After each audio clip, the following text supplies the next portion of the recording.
നമസ്കാരം, ഞാൻ ഡോക്ടർ മാലു മുരളി. റിവർഷോർ ഹോസ്പിറ്റലിലെ എമർജൻസി ഡിപ്പാർട്ട്മെൻറ്റിലാണ് ഞാൻ വർക്ക് ചെയ്യുന്നത്.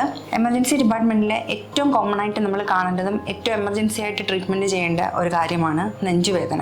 നമുക്കെല്ലാവർക്കും അറിയാം, നെഞ്ചുവേദന വരുന്നതിന് ഒന്ന് ഹൃദയാഘാതം കൊണ്ട് വരുന്നതുണ്ടാവാം, അല്ലെങ്കിൽ സാധാരണ ഗ്യാസ്ട്രൈറ്റിസ് കൊണ്ടുണ്ടാകുന്ന വേദന കൊണ്ടും വരാം. പൊതുവേ എല്ലാ ജനങ്ങളുടെ ഒരു കൺസെപ്റ്റ്, നമ്മളൊരു ECG എടുക്കാനായിട്ട് പറയുമ്പോഴത്തേക്കും എല്ലാവർക്കും ECG വേണോ, ഇതൊരു ഗ്യാസ്ട്രൈറ്റിസ് പെയിൻ പോലെയാണെന്ന്. അല്ല, നെഞ്ചുവേദന അല്ലെങ്കിൽ നെഞ്ചെരിച്ചിൽ പോലെയുള്ള കാര്യങ്ങൾ നമ്മളൊരു ECG എടുത്ത് നോക്കിയെങ്കിൽ മാത്രമേ നമുക്കതിനകത്ത് എന്താണ് പ്രശ്നം, എന്തെങ്കിലും ഉണ്ടോ ഇല്ലയോ എന്നുള്ള കാര്യം നമുക്കറിയാൻ പറ്റത്തുള്ളൂ.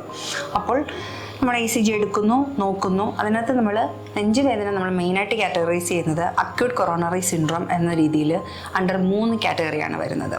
ഒന്ന് ST എലിവേഷൻ MI വരാം, നോൺ ST എലിവേഷൻ MI വരാം, അഞ്ചൈന വരാം. ഇതിലെ എമർജൻസി ആയിട്ട് നമ്മൾ ട്രീറ്റ് ചെയ്യേണ്ടതാണ് ഈ 3 കേസുകളും.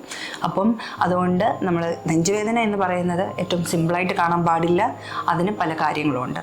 പ്രത്യേകിച്ച് കോമോർബിഡിറ്റീസ് ഉള്ള hyper tension, diabetes and dyslipidaemia, അതായത് കൊളസ്ട്രോൾ കൂടുതലുള്ള പേഷ്യൻറ്റ്.